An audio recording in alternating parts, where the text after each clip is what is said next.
हरे कृष्णा। आप सभी भक्तों का हार्दिक स्वागत है हमारे कार्यक्रम भक्ति रसामृत सिंधु में। इस प्रमुख वैष्णव ग्रंथ का अध्ययन हम कर रहे हैं और हमारी यात्रा 10वीं कक्षा तक पहुंच गई है। आज हमारी 10वीं कक्षा है इस संबंध में। और इस पुस्तक में अध्याय 3 का हम आज अध्ययन करना आरंभ करेंगे। इस अध्याय का शीर्षक है भक्ति की प्राथमिक अवस्थाएं। तो ये कक्षा भी हम दो भागों में लेंगे अध्याय 3 के ऊपर। आज समझिए कि इस कक्षा का पहला भाग है भाग 1।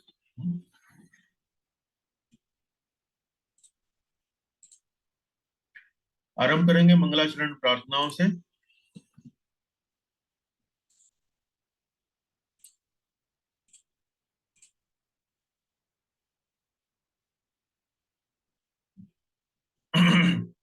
ओम ज्ञानतिमिरन्धस्य ज्ञानञ्जनशलाकया चक्षुरुन्मीलितं येन तस्मै श्रीगुरवे नमः।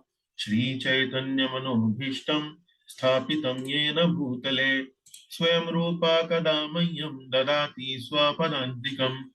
वन्देऽहं श्रीगुरोः श्रीयुतापदकमलं श्रीगुरून् वैष्णवांश्च श्रीरूपं साग्रजातं सहगण रघुनाथान्वितं तं सजीवम् साद्वैतं सावधूतं परिजनसहितं कृष्णचैतन्यदेवं श्रीराधाकृष्णपादान् सहगण ललिता श्रीविशाखान्वितांश्च।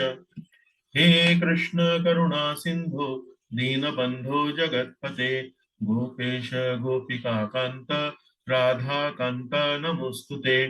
तप्त कांचन गौरांगी राधे वृंदावनेश्वरी वृषभानुसुते देवी प्रणमामि हरिप्रिये। वाञ्छाकल्पतरुभ्यश्च कृपा सिन्धुभ्य एव च पतितानां पावनेभ्यो वैष्णवेभ्यो नमो नमः। जय श्री कृष्ण चैतन्य प्रभु नित्यानंद श्री अद्वैत गदाधर श्रीवासादि गौर भक्त वृंद।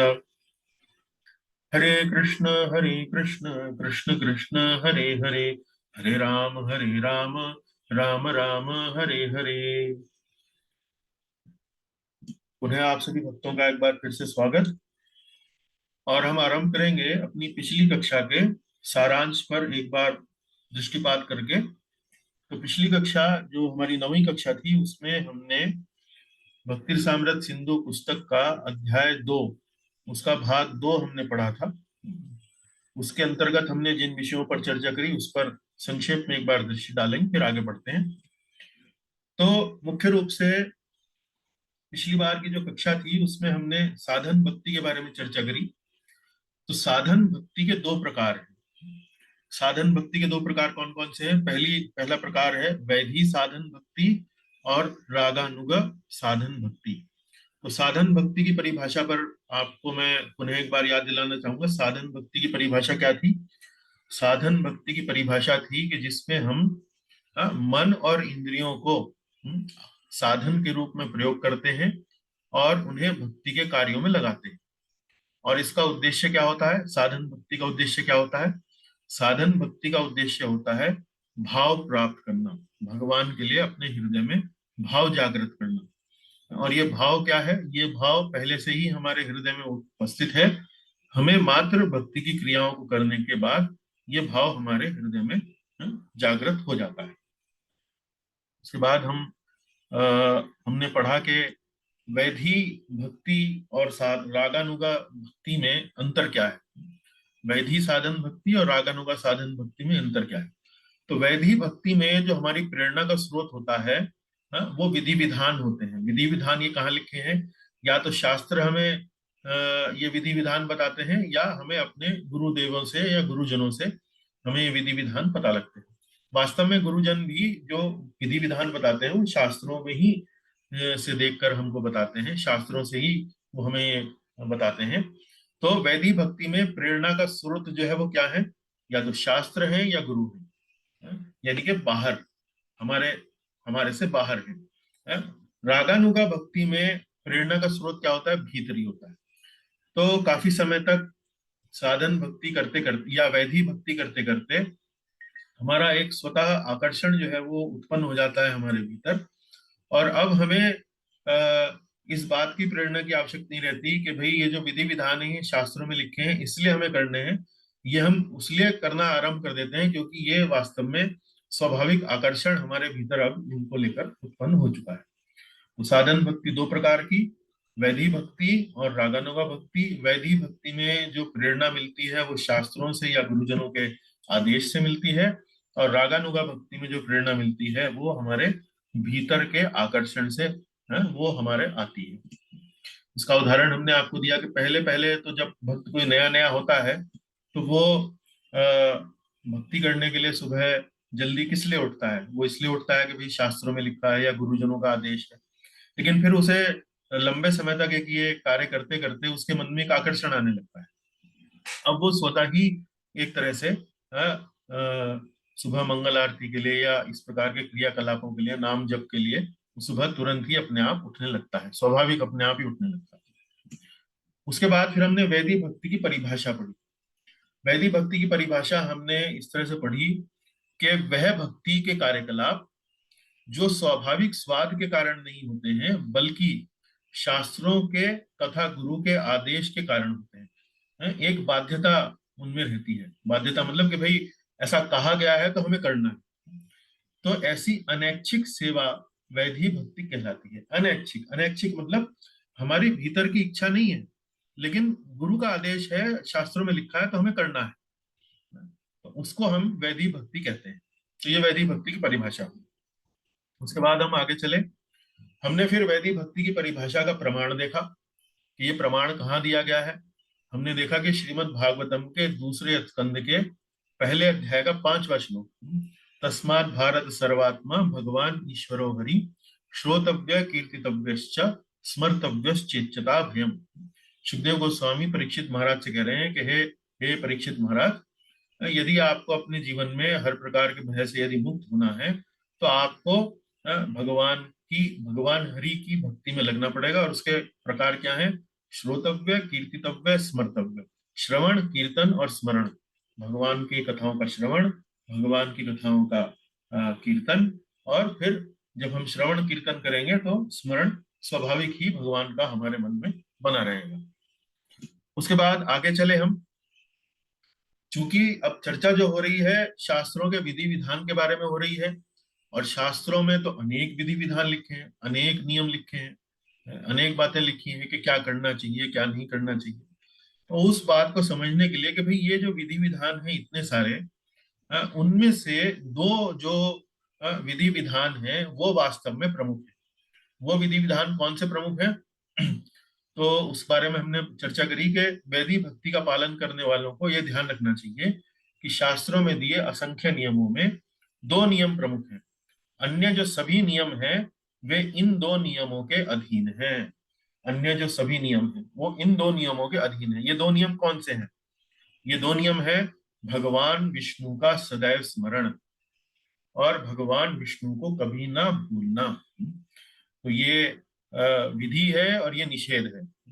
भगवान विष्णु का सदैव स्मरण और भगवान विष्णु को कभी ना भूलना। अन्य जो जितने भी विधि विधान हैं उनका प्रमुख उद्देश्य वास्तव में ये है कि हम कोई भी कर्तव्य करें, कोई भी विधि विधान का पालन करें तो भगवान का स्मरण हो उससे। और कोई भी निषेध करें तो इस बात की हमें जानकारी रहे कि भाई अगर वो हम निषेध नहीं कर पाते हैं तो एक प्रकार से वो भगवान विष्णु को भूलने के समकक्ष होगा।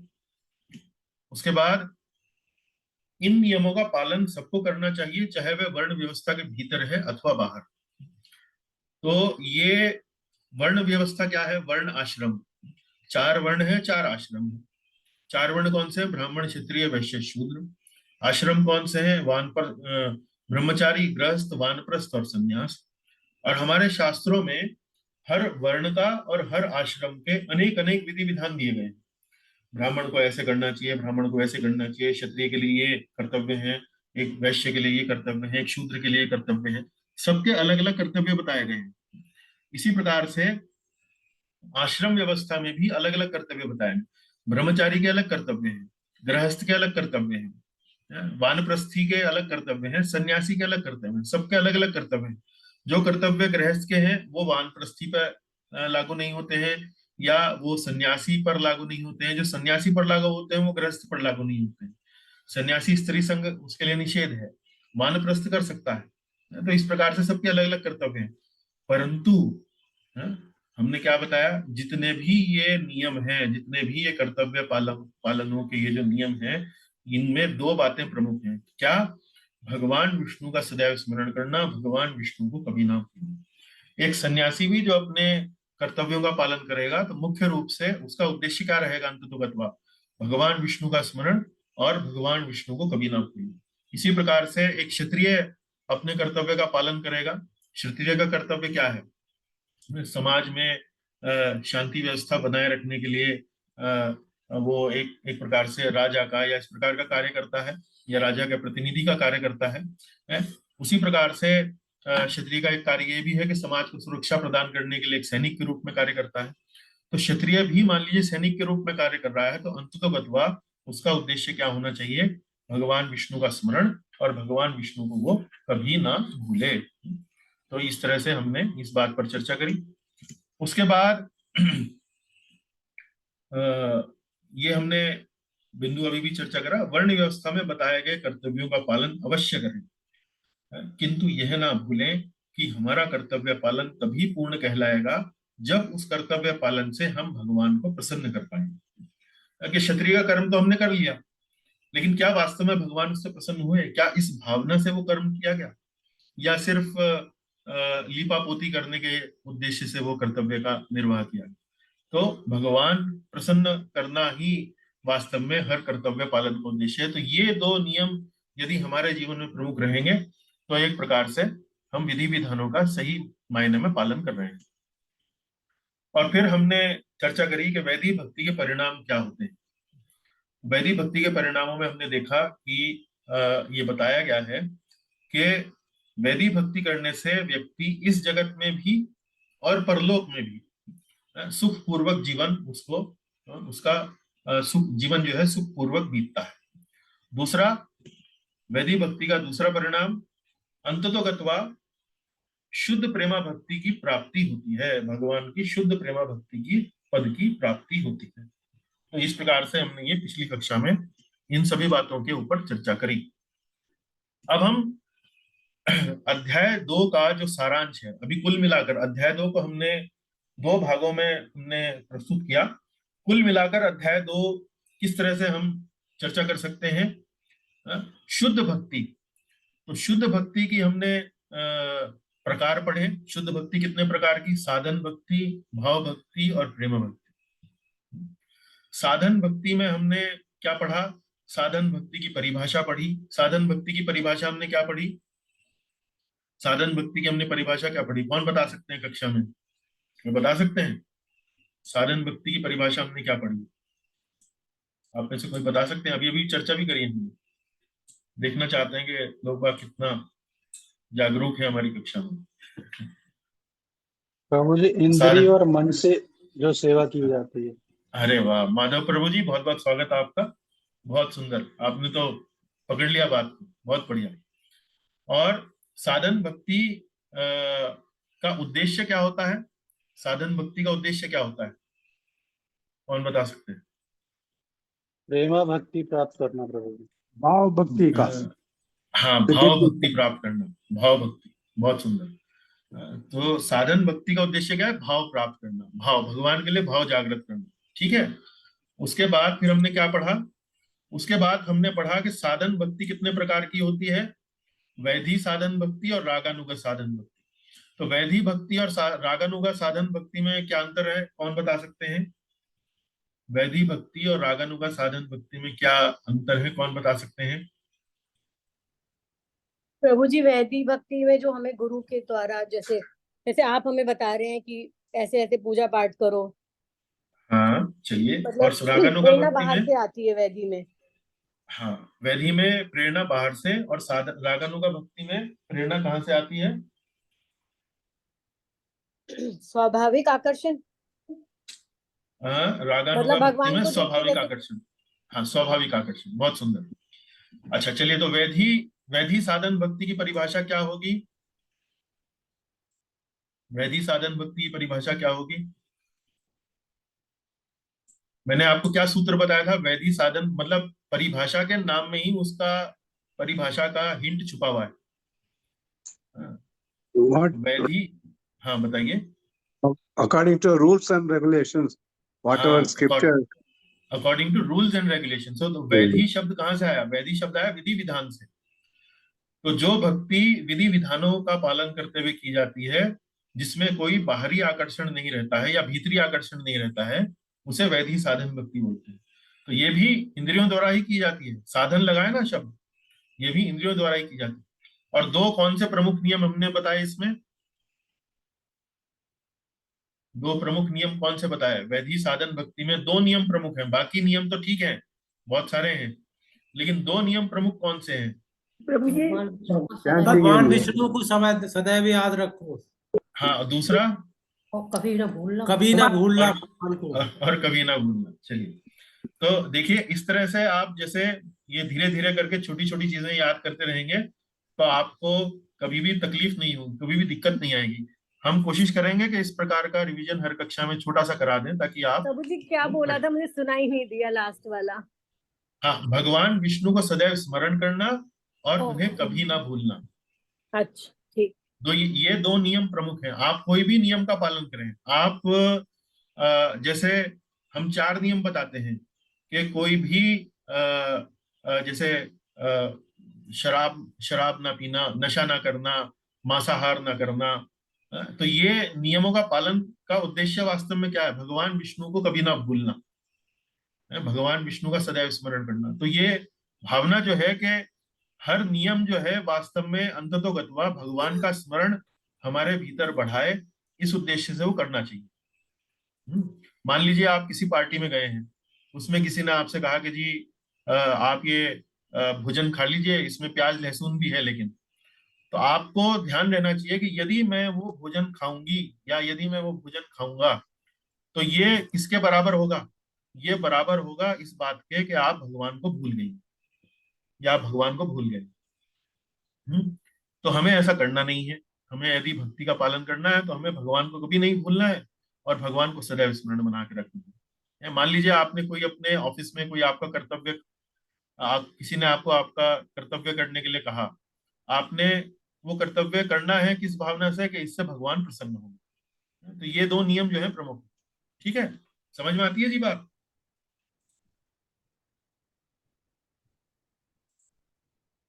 चलिए अब अभी तो हमने आपको अध्याय 2 के बारे में थोड़ा सा स्मरण कराया है। अब हम चाहते हैं कि थोड़ा 2-4 मिनट जो है वो अभी तक की जो अध्ययन हमने किया है, अध्ययन हमने कहाँ से आरंभ किया? पुस्तक का आमुख से, प्रीफेस से। फिर हमने भूमिका पढ़ी, फिर अध्याय 1 पढ़ा, फिर अध्याय 2 पढ़ा। अध्याय 2 का तो स्मरण हमने अभी कर लिया, लेकिन इससे पहले का स्मरण करने के लिए थोड़ा सा हम आपको बताएंगे। आमुख में हमने क्या क्या किन किन बातों के बारे में पढ़ा? भक्तिर साम्रत सिंधु जो पुस्तक हम पढ़ रहे हैं उसका इतिहास। तो कौन बता सकते हैं भक्तिर साम्रत सिंधु का इतिहास? कौन बता सकते हैं कि भक्तिर साम्रत सिंधु ये पुस्तक क्यों लिखी गई? किसने लिखी? कौन बता सकते हैं? चैतन्य महाप्रभु ने। रूप गोस्वामी। हाँ, रूप गोस्वामी रूप जी ने गोस्वामी लिखी। सर्वप्रथम चैतन्य प्रभु से मिले तब ना। हाँ, रूप गोस्वामी जी ने लिखी। और रूप गोस्वामी जी जब चैतन्य महाप्रभु से मिले तब हाँ। क्या हुआ? क्या बात हुई? चैतन्य महाप्रभु ने रूप गोस्वामी जी से क्या कहा? दबीर क्या खास बातें? तथा साकर मल्लिक कहलाते हैं। हाँ, वो तो ठीक है। दबीर खास, साकर मल्लिक उनका उनका नाम था उनमें, सनातन गोस्वामी, रूप गोस्वामी का। लेकिन चैतन्य महाप्रभु जी ने उनसे क्या कहा? 4 निर्देश दिए थे। कौन कौन से निर्देश थे? कौन कौन से निर्देश थे? किसको याद है? एक दो भी याद हो तो चलेगा, धीरे धीरे एक एक करके। किसी को एक याद आएगा, किसी को दूसरा याद आएगा। थोड़ा प्रभु जी बताएं। मैं बताऊं, हाँ बताइए।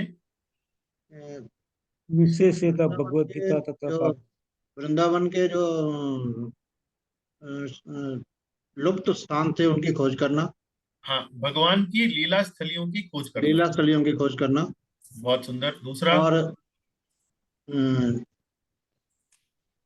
दूसरा? और ये Deities, अपना ब्रिटिश इसको रीइंस्टॉल करना प्रभु। हाँ, मंदिरों की स्थापना करना, मंदिरों मंदिरों की स्थापना करना, मंदिरों का निर्माण करना, दूसरा हो गया। मंदिरों का तीसरा, निर्माण करना, मंदिरों की तीसरा, स्थापना करना, और तीसरा ये इसका ये राइट बुक्स है। अपने अपने अपने अपने जीवन को मुख्य रखते हुए हम्म, ये जो अपने भक्ति रसामृत सिंधु वगैरह जैसे जैसे जिन्होंने ग्रंथ अपने ग्रंथों का लिखना। वो ठीक है, ग्रंथों का लिखना जरूर है, लेकिन ग्रंथों को किस उद्देश्य से लिखना? ग्रंथों को किस उद्देश्य से लिखना? With pure devotional service as a conclusion of Vedic the हाँ, scriptures. ग्रंथों को इस उद्देश्य से लिखना कि जितना भी वैदिक साहित्य है उसका वास्तव में जो लक्ष्य है, जो परम लक्ष्य है, जो परम सार है, जो कंक्लूजन है उसका, वो है शुद्ध भक्ति, भगवान श्री कृष्ण की शुद्ध भक्ति। उस बात को स्थापित करने के लिए ग्रंथों का लेखन करना। जी जी। तो भक्ति रसामृत सिंधु ये जो ग्रंथ है उसका इतिहास क्या है? उसका इतिहास है भगवान श्री चैतन्य महाप्रभु और रूप गोस्वामी जी की जो भेंट हुई, उसमें श्रीमान चैतन्य महाप्रभु ने रूप गोस्वामी जी को ये 4 निर्देश दिए। और इस चौथे 4 निर्देशों में जो तीसरा निर्देश था कि शुद्ध भक्ति को वेदों का परम उद्देश्य समझाते हुए, परम उद्देश्य बताते हुए इस निष्कर्ष को स्थापित करने के लिए ग्रंथ लिखना। तो भक्ति रसामृत सिंधु उनमें से एक ग्रंथ है। रूप गोस्वामी जी ने अनेक अनेक ग्रंथ लिखे हैं, भक्ति रसामृत सिंधु उनमें से एक ग्रंथ है जिसमें वे वेदों के इस उद्देश्य को स्थापित करने का प्रयास करेंगे।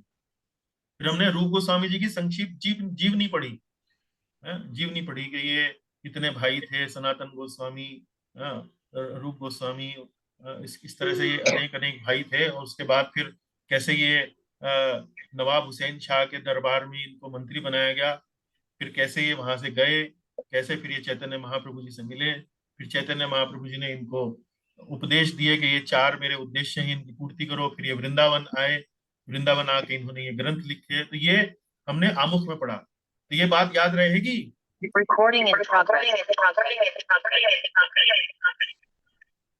आशा है आपको ये बात याद रहेगी। हाँ जी याद रहेगी जी। हाँ ठीक है ना। अब फिर भूमिका में हमने क्या पढ़ा? भूमिका हमने पढ़ा शुद्ध भक्ति की परिभाषा। तो मुझे शुद्ध भक्ति की परिभाषा कौन बता सकते हैं कक्षा में? बता सकते हैं? याद है? देखिए, जब तक इस तरह से रिवीजन नहीं करेंगे, जब तक अपना मनन नहीं करेंगे, तो इस ग्रंथ को मैं पढ़ाता चला जाऊंगा और आप भूलते चले जाएंगे, कोई लाभ नहीं होगा।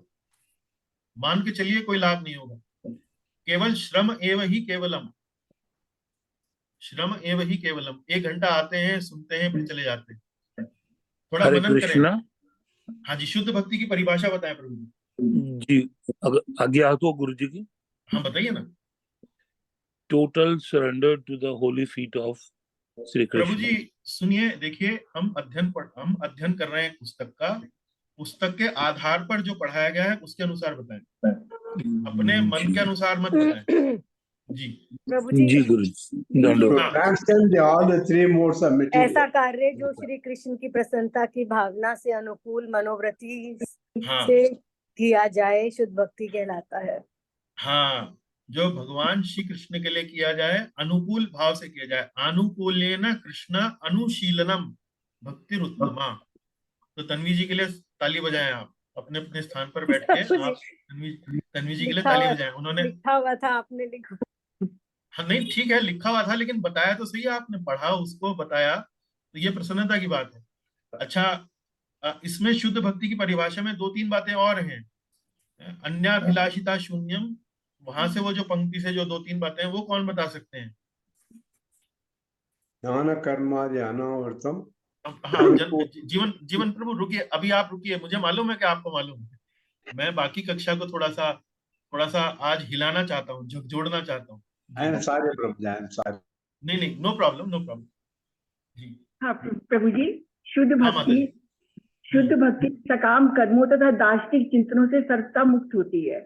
जी हाँ, सकाम कर्म और दार्शनिक चिंतन से इसको मुक्त होना चाहिए। बहुत सुंदर जी। और कुछ?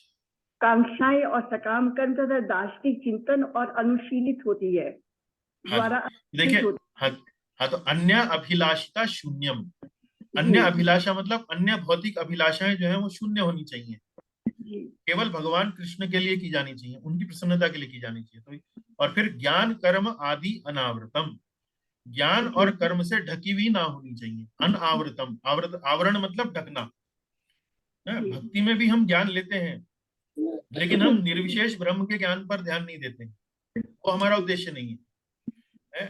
कर्म भी करते हैं, भक्ति के अंदर कर्म भी करते हैं, लेकिन कर्म कांड नहीं करते हैं। कर्म कांड मतलब भौतिक इच्छाओं की पूर्ति के लिए कार्यकलाप नहीं करते हैं।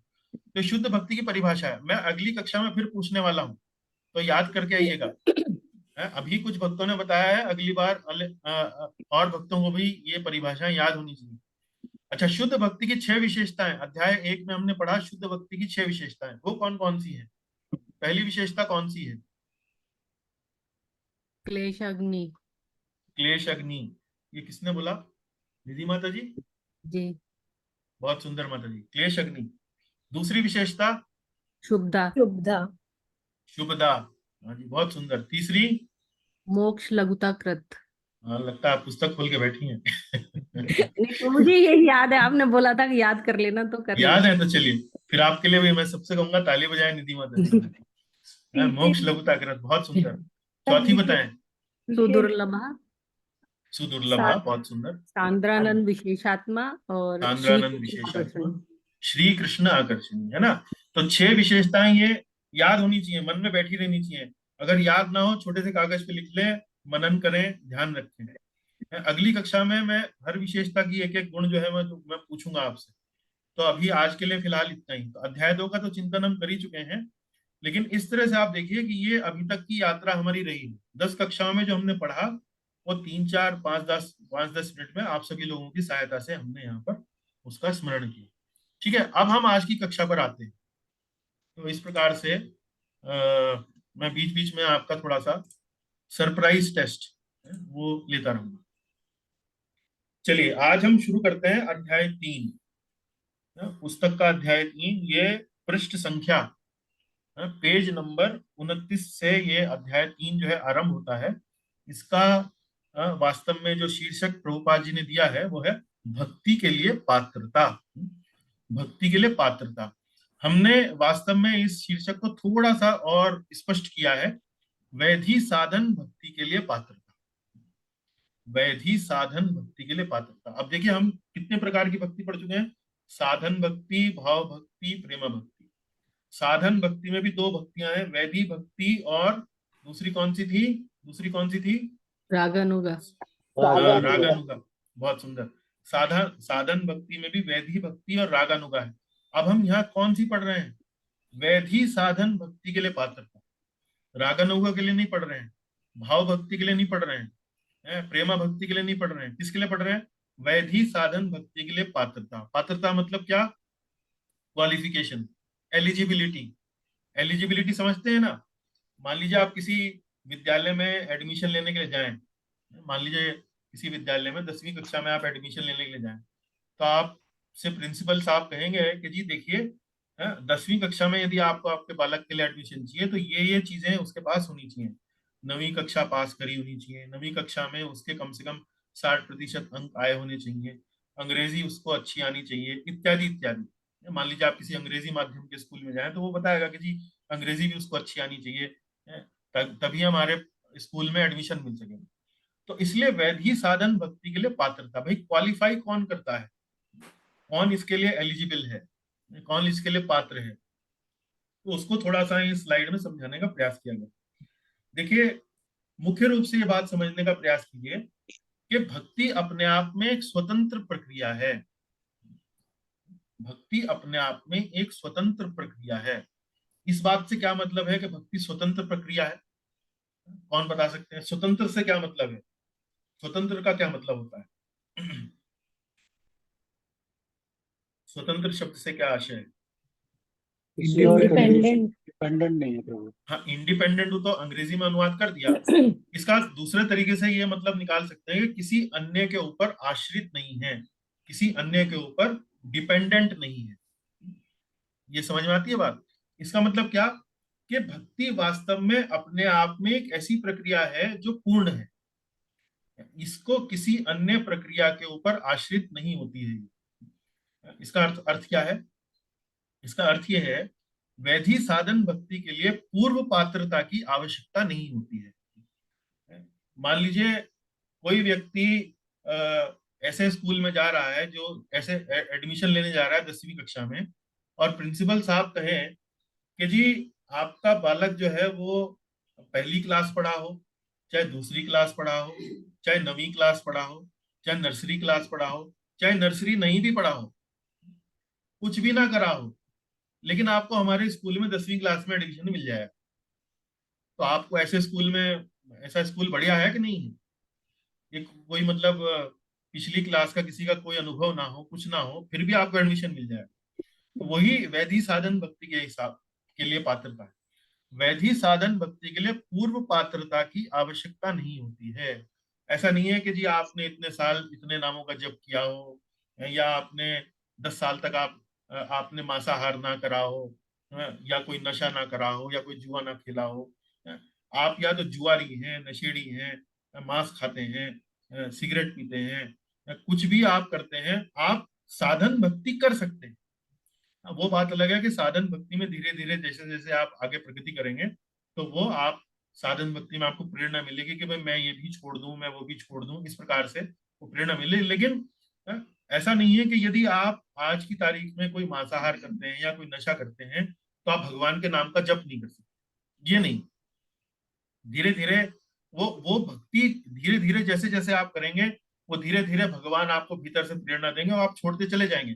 लेकिन आज की तारीख में यदि आप इस प्रकार की क्रियाओं में संलिप्त हैं, तो इसका अर्थ ये नहीं है कि आप भगवान के नाम का जप नहीं कर सकते हैं, या भगवान के मंदिर नहीं जा सकते हैं, या विग्रहों की पूजा नहीं कर सकते हैं, ऐसा नहीं। तो यहां तक कि ज्ञान तथा वैराग्य की भी आवश्यकता नहीं होती है। ज्ञान तथा वैराग्य, ज्ञान मतलब कोई भी आध्यात्मिक ज्ञान, उसकी कोई आवश्यकता नहीं है। वैराग्य मतलब कि भाई ऐसा नहीं है कि आपको ये छोड़ना है, वो छोड़ना है, ऐसा कुछ नहीं है। कोई ज्ञान तथा वैराग्य की आवश्यकता नहीं है।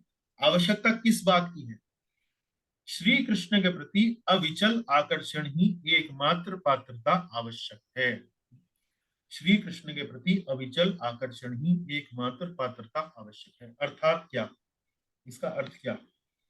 आप सड़क पर जा रहे हैं, सड़क पर जा रहे हैं, वहां पर आपको जगन्नाथ जी की रथ यात्रा गुजरती हुई मिलती है। उसमें रथ यात्रा के सामने भक्तगण जो है वो कीर्तन कर रहे हैं, और आपको देखकर बड़ा आनंद आता है। आपको लगता है कि बड़ा सुंदर दृश्य है, आपको कीर्तन का संगीत जो है बड़ा आकर्षित करता है। आपको भगवान के दर्शन देखकर, अगरबत्ती का वहां पर सुगंध है, प्रसाद वितरण कर रहे हैं, भक्त जो है आनंद में भाव विभोर हो रहे हैं, गा रहे हैं, नाच रहे हैं, नृत्य कर रहे हैं, भगवान का जय जयकार कर रहे हैं, आपको आकर्षण होता है। आपका मन करता है कि हाँ ये कितना सुंदर दृश्य है। तो ये आकर्षण यदि आपका भक्ति के किसी भी क्रियाकलाप को लेकर है, आप वृंदावन में किसी मंदिर में जाते हैं, और मंदिर में जाकर आपको मंदिर बड़ा सुंदर लगता है, वहां पर जो शांति है, वहां पर जो एक आध्यात्मिक वातावरण है, वो आपके हृदय को बड़ा सुंदर लगता है। भगवान के विग्रह देखकर आप आनंदित होते हैं।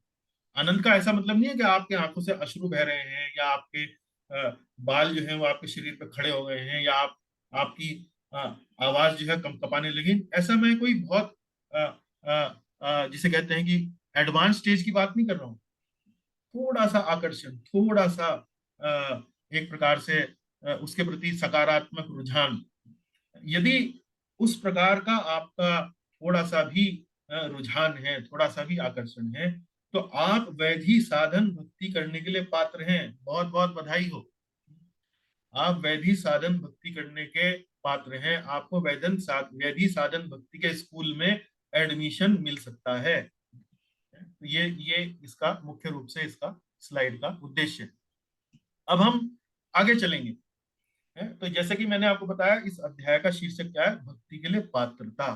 तो अब यहाँ पर रूप गोस्वामी जी वो अपने भक्ति रसामृत सिंधु के दूसरे अध्याय के 14वें श्लोक में, या शिला प्रभुपाद जी ने जो पुस्तक लिखी है उसमें अध्याय 3 का जो पहला पैराग्राफ, अनुच्छेद 1, दोनों में इस बात को समझाते हैं कि वास्तव में वैधि साधन भक्ति का अधिकारी कौन है, उसका पात्र कौन है। तो ये जो संस्कृत में जो श्लोक है, ये श्रील रूप गोस्वामी जी ने लिखा है। तो मैं एक बार श्लोक पढ़ूंगा, फिर अलग अलग इनकी पंक्तियों का मैं आपको एक बार अनुवाद जो है वो समझाऊंगा।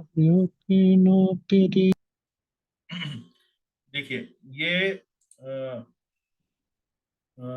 संस्कृत इस प्रकार से है, यह केनाप्यति भाग्येन, ये केनाप्यति भाग्येन जात श्रद्धोस्य जात श्रद्धोस्य सेवने, जात श्रद्धोस्य सेवने, नातिसक्तो न वैराग्य भाग, नातिसक्तो न वैराग्य भाग, अस्यामधिकार्यसो, अस्यामधिकार्यसो, अस्यामधिकार्यसो। देखिए एक एक पंक्ति करके लेते हैं।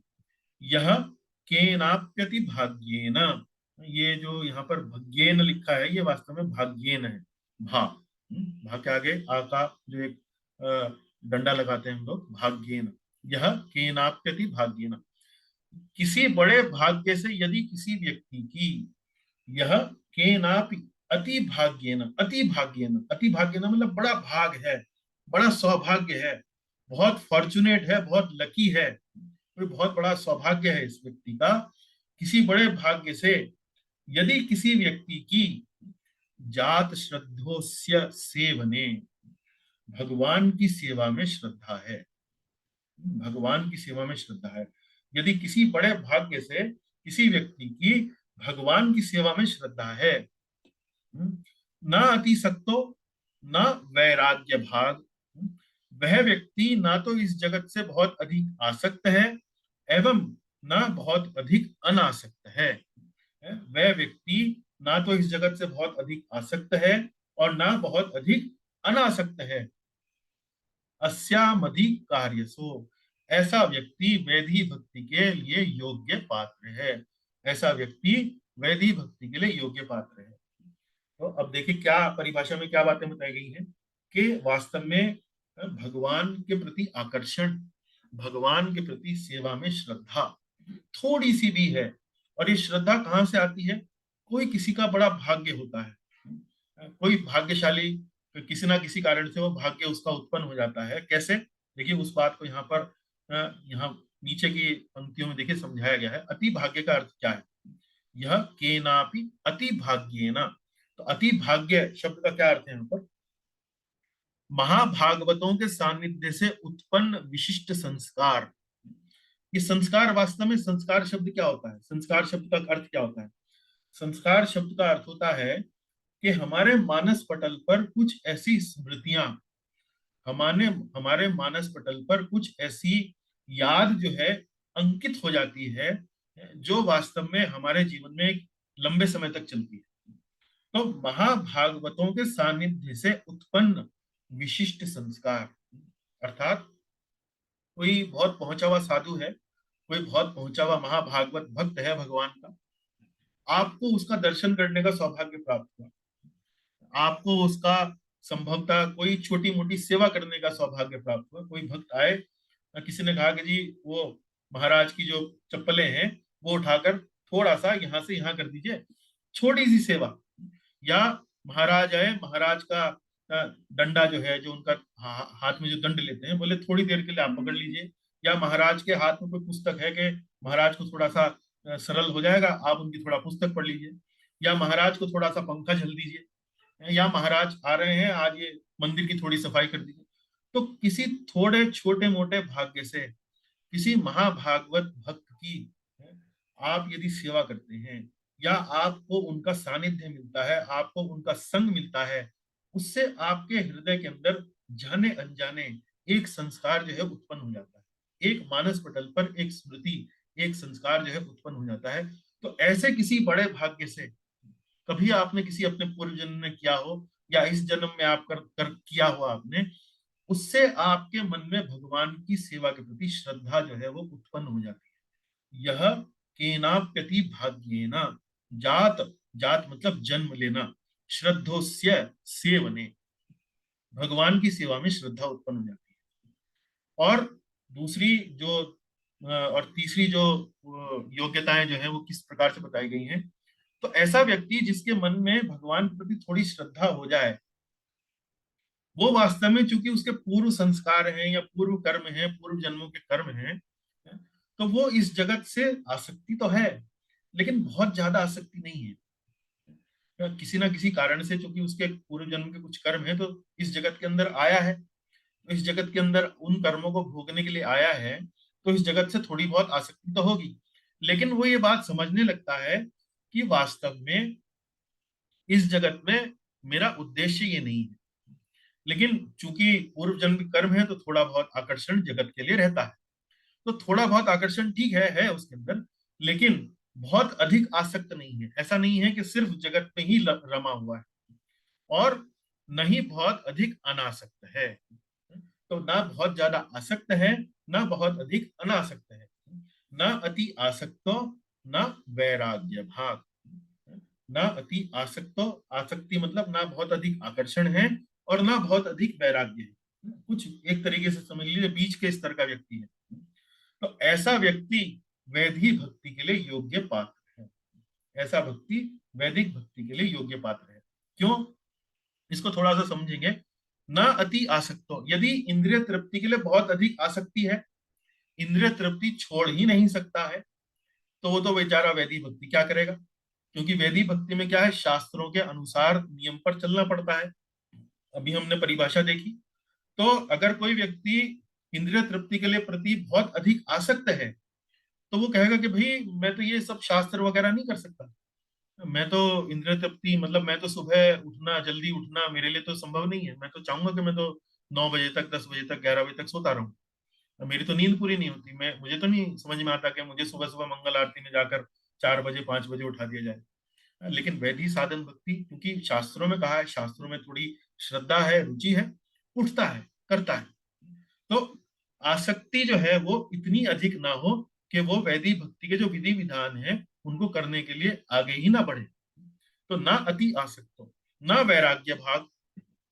वैराग्य भाग मतलब ना इतना वैराग्य हो कि भाई यदि उसे कोई कार्य करने के लिए कहा जाए, यदि भक्ति का कोई कार्य करने के लिए कहा जाए, तो ऐसा ना हो कि वो कहे कि भाई ना जी मेरा तो इस जीवन से, इस दुनिया से, इस जगत से कोई लेना देना ही नहीं, ना तो मेरा कोई परिवार से लेना देना, ना मेरा किसी समाज से लेना देना है।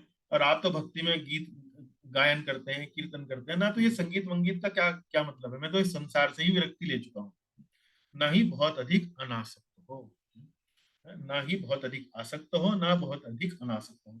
तो ऐसा व्यक्ति जिसके हृदय में भगवान की सेवा के लिए थोड़ी श्रद्धा है, ना इस जगत से बहुत अधिक आसक्त है और ना बहुत अधिक अनासक्त है, ऐसा व्यक्ति वैदिक भक्ति के लिए योग्य पात्र है। तो ये हमने देखे अति भाग्य शब्द का हमने अर्थ समझा, महाभागवतों के सानिध्य से उत्पन्न विशिष्ट संस्कार।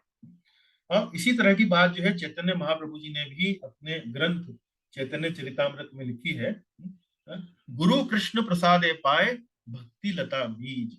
गुरु कृष्ण प्रसादे पाए भक्ति लता बीज, अर्थात क्या कि जिस व्यक्ति पर भगवान की या उसके गुरुजनों की कृपा हो जाए, वही वास्तव में भक्ति लता बीज उसको प्राप्त होता है, वही उसको भक्ति लता बीज वही प्राप्त करता है। तो ये अति भाग्य शब्द का एक प्रकार से तात्पर्य है। अब वैराग्य शब्द का थोड़ा सा हम तात्पर्य देखेंगे। वैसे तो मैंने थोड़ा समझाया है अभी। झूठा वैराग्य भक्ति के लिए सहायक नहीं होता है। झूठा वैराग्य भक्ति के लिए सहायक नहीं होता है। भौतिक इंद्रिय सुख से अनासक्ति विकसित करने के लिए वो व्यक्ति प्रयासरत होना चाहिए। झूठा वैराग्य भक्ति के लिए सहायक नहीं होता, इसका अर्थ क्या है? झूठा वैराग्य, झूठा वैराग्य मतलब जैसे कोई व्यक्ति ये वैराग्य ले ले कि भाई मुझे तो विवाह नहीं करना है, मैं तो वैरागी हो चुका हूँ, मैं तो वास्तव में स्त्री संग नहीं कर सकता हूँ, मुझे तो इस संसार से चले जाना, मतलब मुझे तो कोई स्त्री संग नहीं करना। लेकिन हृदय के अंदर स्त्री संग करने की भावना उसके अंदर है, या स्त्रियों के लिए पुरुष संग करने की भावना है, मतलब दोनों ही तरह से आप ले सकते हैं इसको। तो मान लीजिए कोई पुरुष है, उसके अंदर ये कहता है कि भाई मैं तो वैरागी हूँ, मैं तो परिवार के चक्कर में नहीं पड़ना चाहता हूँ, और वो कहता है कि भाई मुझे तो इस जगत से, इस संसार से विरक्ति लेनी। लेकिन हृदय में उसके अंदर इस प्रकार की आकर्षण है स्त्री संग का या स्त्रियों के लिए पुरुष संग का, उसके हृदय के अंदर आकर्षण है, तो ये हो गया झूठा वैराग्य। ये उतना शुद्ध नहीं है, लेकिन वो वैराग्य का दिखावा करता है, वैराग्य का ढोंग करता है। तो इस प्रकार का जो झूठा वैराग्य है वो भक्ति के लिए सहायक नहीं होता है, भक्ति के लिए सहायक नहीं होता। तो वास्तव में भक्ति में हम क्या बताते हैं? वास्तव में भक्ति में हम बताते हैं कि मान लीजिए यदि आपका विपरीत लिंग के प्रति या अपोजिट सेक्स के प्रति मान लीजिए आकर्षण है, स्त्रियों का पुरुष का आकर्षण है या पुरुष का स्त्री के प्रति आकर्षण है, तो भी आप विवाह संस्कार करके आप विवाह के बंधन में बंध सकते हैं, विवाह के आश्रम में प्रवेश कर सकते हैं, गृहस्थ आश्रम में प्रवेश कर सकते हैं, और गृहस्थ आश्रम में रहते हुए आप भक्ति के विधि विधानों का पालन करते हुए आप अपने भक्ति के जीवन को आगे बढ़ा सकते हैं। लेकिन विवाह के बंधन में बंधने का अर्थ ये नहीं है कि आपका एक दूसरे को भोगने का आपको अनलिमिटेड लाइसेंस मिल गया है, ऐसा नहीं है। तो भौतिक इंद्रिय सुख से अनासक्ति विकसित करने के लिए प्रयासरत हो। इसका अर्थ क्या है?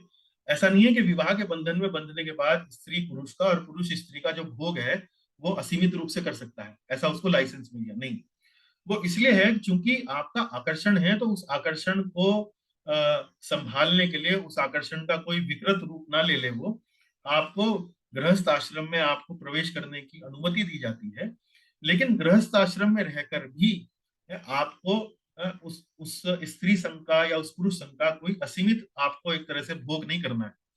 गृहस्थ आश्रम में रहते हुए भी आपको उस वैराग्य को विकसित करने का प्रयास करना है, यानी कि धीरे धीरे धीरे धीरे आपको ऐसी अवस्था को प्राप्त करना है कि आपका वैराग्य जो इतना हो जाए कि आपको उस आकर्षण का आपको कोई भोग करने की आपके मन के अंदर कोई लालसा ही ना बचे। तो ये अर्थ है। वैराग्य, झूठा वैराग्य भक्ति के लिए सहायक नहीं है, और भौतिक इंद्रिय सुख से अनासक्ति विकसित करने के लिए वो व्यक्ति प्रयासरत होना चाहिए।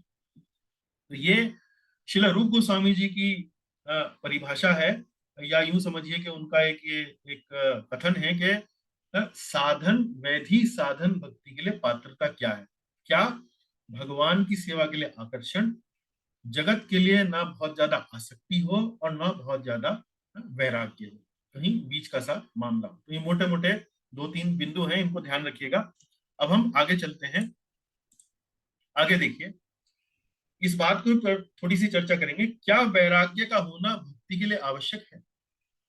अभी हमने चर्चा करी कि ऐसा कोई आवश्यक नहीं है, लेकिन यहाँ पर देखिए 2-3 बिंदुओं के आधार पर हम इस चीज को और थोड़ा सा समझाना चाहेंगे। सामान्य मान्यता क्या है? आध्यात्मिक जीवन आरंभ करने के लिए वैराग्य आवश्यक होता है। यदि आप शंकराचार्य जी के मठ में जाएं और उनसे कहें कि जी आप मुझे दीक्षा कर दीजिए, तो वो जब तक कि आप सन्यासी नहीं होंगे आपको दीक्षित नहीं करेंगे। वो जितने भी अपने अनुयायी बनाएंगे वो सब वही अनुयायी होंगे जो सन्यास ले चुके होंगे, अपना घर परिवार जो है वो त्याग कर चुके होंगे। लेकिन भक्ति में ये आवश्यक नहीं है। भक्ति का जीवन आरंभ करने के लिए ये आवश्यक नहीं है कि आपने वैराग्य ले लिया हो। लेकिन सामान्य मान्यता क्या है? लोग बात सोचते हैं कि आध्यात्मिक जीवन में आपको जाना है, इसका मतलब क्या है कि आपने घर छोड़ दिया, परिवार छोड़ दिया, आप ब्रह्मचारी हो गए, आप सन्यासी हो गए, आप चले जाएंगे, आप सन्यासी हो जाएंगे। ऐसा नहीं है। भक्ति आरंभ करने के लिए वैराग्य आवश्यक नहीं है। वैराग्य मतलब घर परिवार को छोड़ना या संसार से विरक्ति लेना, वो आवश्यक नहीं है। यही बात भगवान श्री कृष्ण अर्जुन को भी भगवत गीता में समझाते हैं।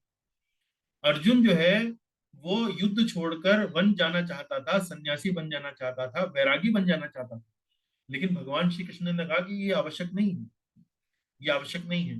तुम युद्ध करो, अपना कर्तव्य करो, और कर्तव्य करते करते मेरा स्मरण करो, तो तुम वास्तव में मुझ तक पहुंचने के पात्र बने रहोगे। तो ये संदेश जो है भगवान श्री कृष्ण भगवत गीता में अर्जुन को भी देते हैं। भक्ति आरंभ करने के लिए वैराग्य आवश्यक नहीं है। वैराग्य का अर्थ ये हुआ संसार से विरक्ति आवश्यक नहीं है।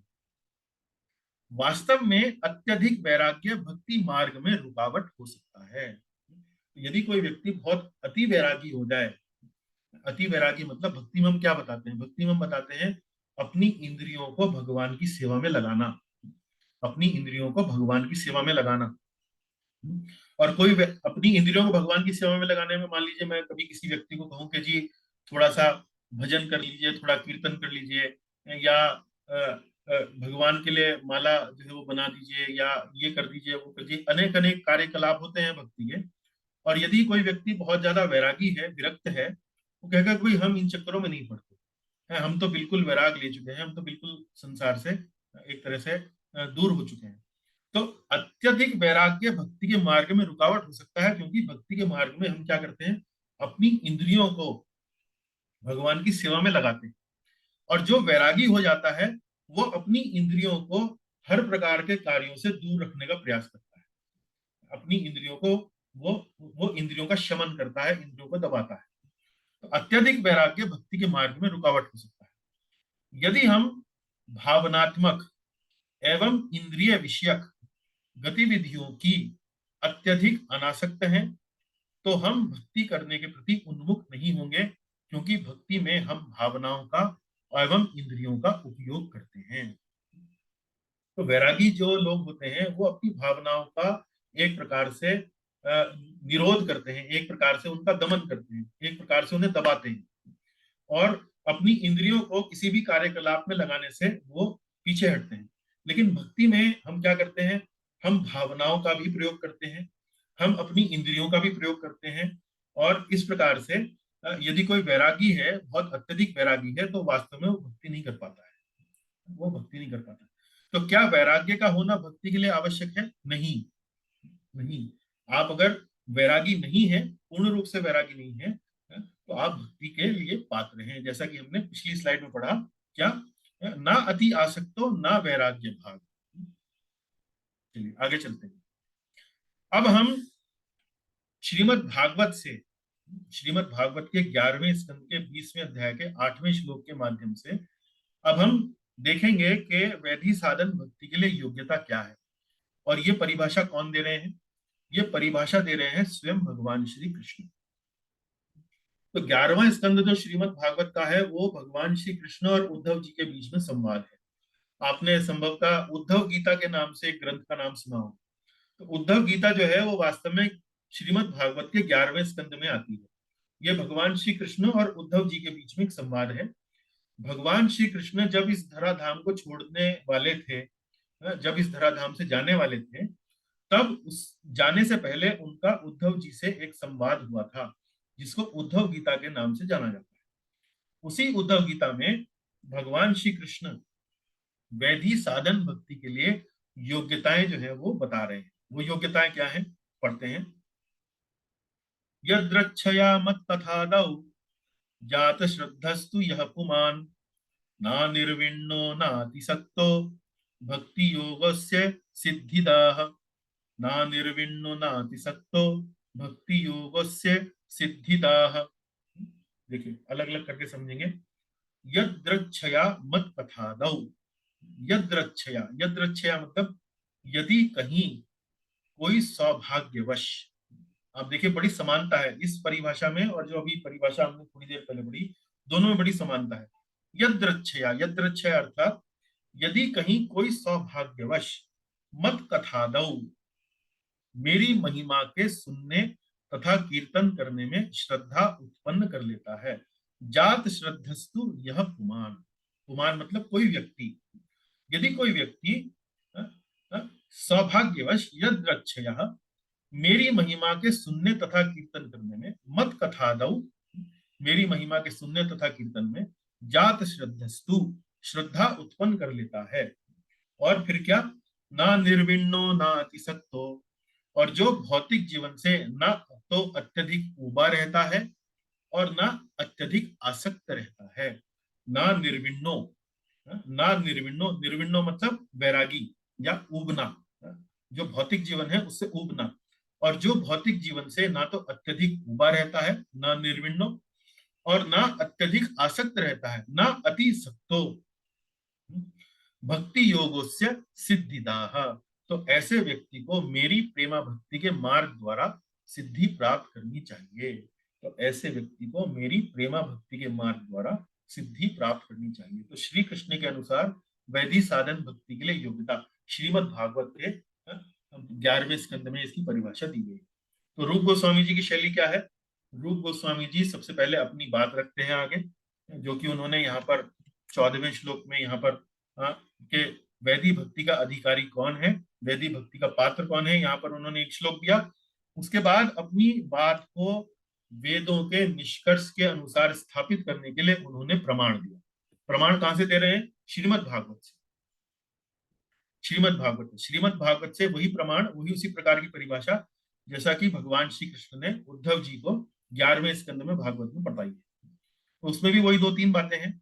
सौभाग्य से भगवान की सेवा के लिए, यानी कि उनके भगवान की कथा के लिए, भगवान के कीर्तन के लिए श्रद्धा उत्पन्न कर ले, ना तो इस भौतिक जगत से बहुत अधिक आसक्त हो और ना इस जीवन से, भौतिक जीवन से बहुत अधिक अनासक्त हो, या यूं कहें कि वैरागी हो।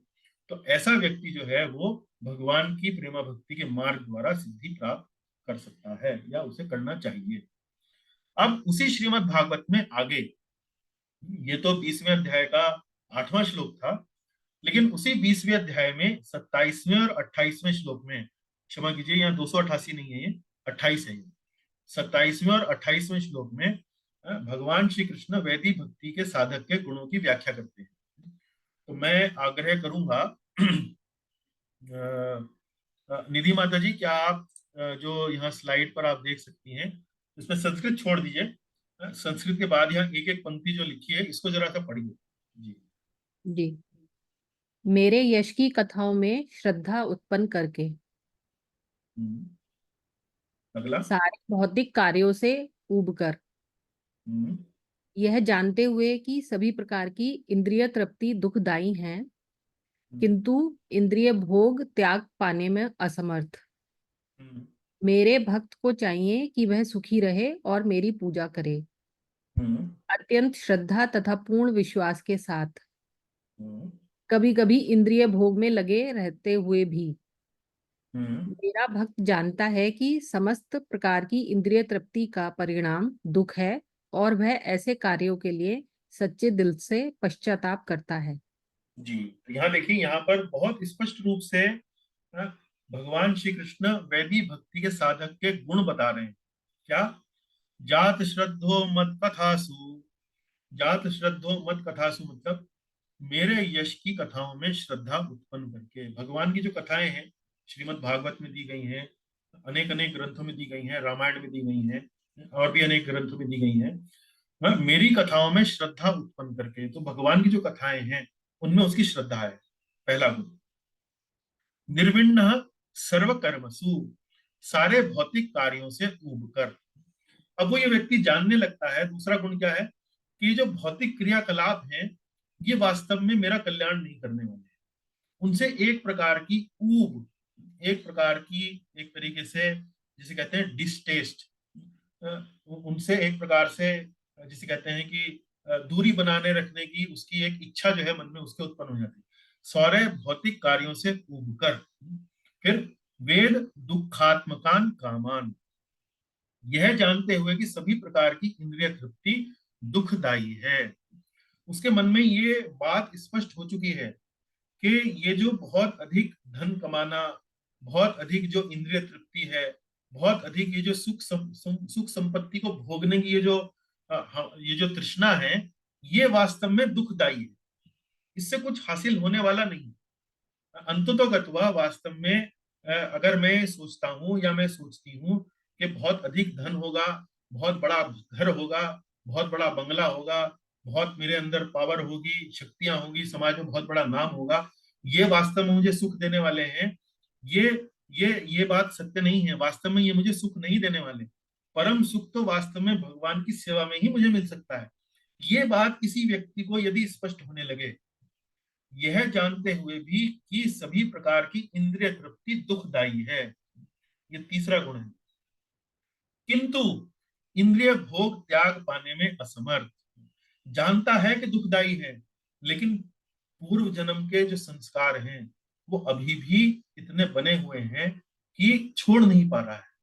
फिर भी कहीं ना कहीं थोड़ा आकर्षण बना हुआ है। जानता है, जैसे कहते हैं ना कि भाई इच्छा नहीं है करने की, लेकिन क्या करे कि थोड़ा आकर्षण चुकी है तो वो बेचारा कर बैठता। कर बैठता है, किंतु इंद्रिय भोग त्याग पाने में असमर्थ। जानता है कि बहुत अधिक रसगुल्ले खा लेगा तो उसको बीमारी होगी, जानता है, लेकिन फिर भी जब कोई मिष्ठान, कोई मिठाई जो है उसके सामने आती है तो एक स्वाद जो चूंकि उसके प्रति आकर्षण रहता है, तो कभी कभी वो बेचारा जो है वो उसको त्याग नहीं पाता है, कभी कभी एक रसगुल्ला खा भी लेता है। ये समझिए इस तरह से। ततो भजेत माम प्रीतः, तो मेरे भक्त को चाहिए कि वह सुखी रहे और मेरी पूजा करे। तो भगवान कह रहे हैं कि ऐसा नहीं है कि उसे भौतिक भोग सारे त्याग देने, बोले कोई बात नहीं, थोड़ा बहुत करता रहे, लेकिन साथ ही साथ मेरी पूजा भी करे, मेरी भक्ति में भी वो संलग्न हो। श्रद्धालुर दृढ़ निश्चया, अत्यंत श्रद्धा तथा पूर्ण विश्वास के साथ, अत्यंत श्रद्धा तथा पूर्ण विश्वास के साथ। जुषमाणश्च तान कामान, कभी कभी इंद्रिय भोग में लगे रहते हुए भी, कभी कभी इंद्रिय भोग में लगे रहते हुए भी। तो ऐसा नहीं है कि आप भक्ति कर रहे हैं और कभी कभी आप इंद्रिय भोग कर बैठते हैं तो आप भक्ति करने के लिए पात्र नहीं रहे, ऐसा नहीं है।